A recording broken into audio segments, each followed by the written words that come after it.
what is up, nerds, geeks, and collectors alike? Today we are taking a look at the Star Wars The Black Series, Book of Boba Fett, Throne Room Boba Fett, and Fennec Shand.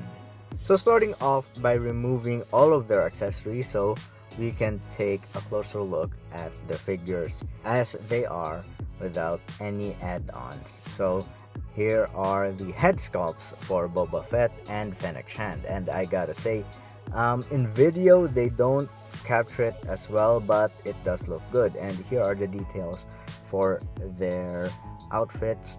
Fennec Shand is a unique sculpt because her outfit is so unique, while Boba Fett does share some elements with his upper torso, of course with some added details, and his legs does share similarities with Ahsoka Tano, but diving into that later on.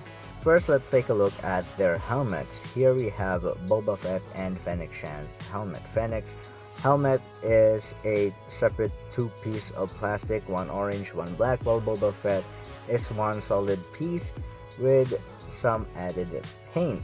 And of course, as you can see here, we can adjust.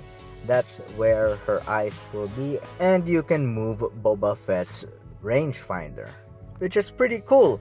And you just slot it in their heads and it fits all snugly. And moving on to their primary weapons, of course Boba Fett comes with his iconic blaster. It's cast on this gunmetal colored plastic and with some added brown paint. And for Fennec, it is a solid gray piece of plastic with some orange on the straps.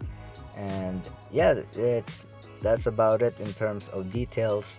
And for Boba Fett to wield his blaster, you just slot his thumb first and then his pointing or trigger finger, if I may, since the details, or at least the uniqueness of his blaster, makes it difficult for him to hold. And same with Fennec, where you have to slot the thumb first and then the rest of her fingers. And of course, Boba Fett comes with some additional figures because he is a deluxe. He comes with his blaster, he can hold it, but obviously, as you can see, he needs a trigger finger on the other hand. It will fit on the other hand, but I'm just too lazy to remove the blaster, so I'll just put it on his holster right there. And then for the jetpack, there are 3 slots, and here we have 3 tabs. And what you want to do is snap that into place. Well, it doesn't snap, it just sits there, and it's actually prone to falling out from time to time.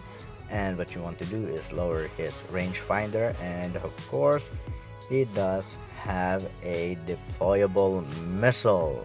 Unfortunately, no effects, so it does kind of look weird if you do fire that, and it's not like it has a gimmick, but it is a nice addition that you can do that. So yeah, these thrusters do move, they just rotate, they're not on a ball joint. So yeah, that's about it for the accessories. And moving on to the scaling, here we have Fennec Shand just a little above 5.5 inches, while Boba Fett is a little above 6 inches. So he is a pretty tall figure, and she is, I think, is the right size. Those are the standard for female figures, but that's with her helmet on. Here we have Din Djarin for scale, and of course let's bring in Lady Bo-Katan Kryze, a female helmeted figure. So yeah, that's how they scale with other Black Series figures, with both male and female figures, and I gotta say, I like the scaling. Before we get to the articulation, I would first like to get another look at the figures individually.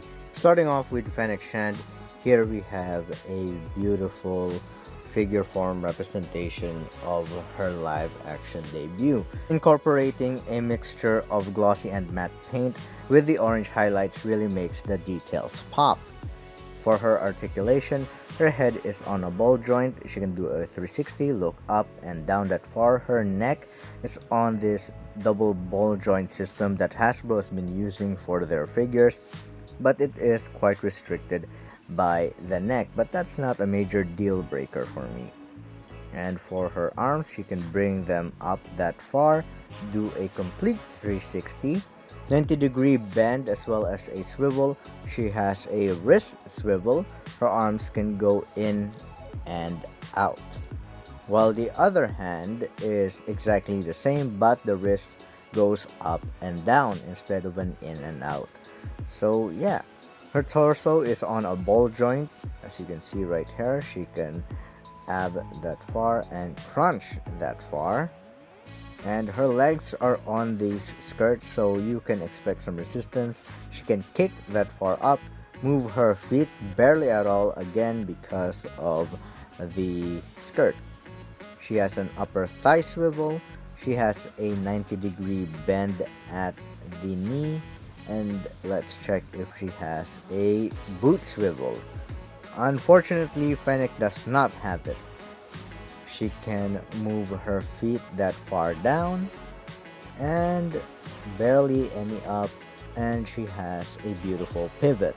So, very standard for Black Series in terms of articulation. Now taking a closer look at Boba Fett, again the photo reel is fantastic. The chest is of course Boba Fett, but the legs are actually the ones I'm really interested in. Here's the back. The legs actually are reuse of Ahsoka's legs, which we'll talk about later. And for his articulation, his head is on a ball joint, can do a 360. It can look up and down that far. And there is something a little here on his head, but I'll just clean that up later. His neck also is on a ball joint. Again, that new neck system that Hasbro has been using for their figures. His arms can go up that far, can do a 360. It has a swivel at the elbow as well as a 90-degree bend. He also has this gauntlet swivel right here, which isn't really necessary, but it is nice to have.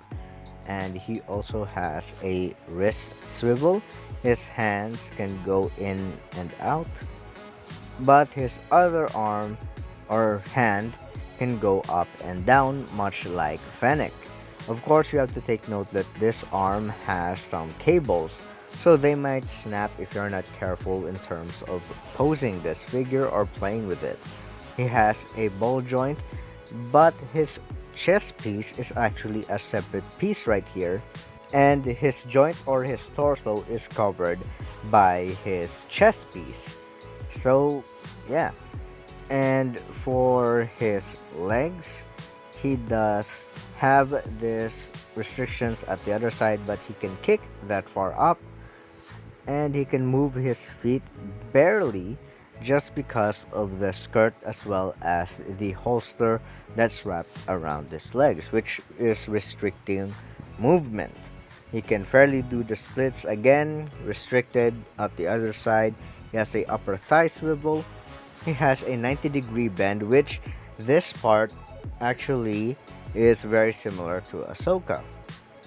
He has boot swivel right there, and he has some down as well as some up, barely up, and a beautiful pivot. So yeah, pretty standard, especially for the Black Series. So to summarize my thoughts with these figures, let's start with Fennec Shand. Her paint and sculpting are unique. Her articulation are very standard.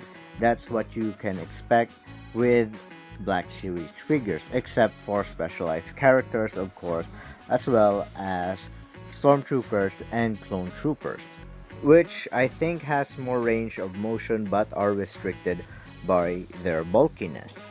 Now with Boba Fett, the paint is very good, well, at least on my copy for these two figures.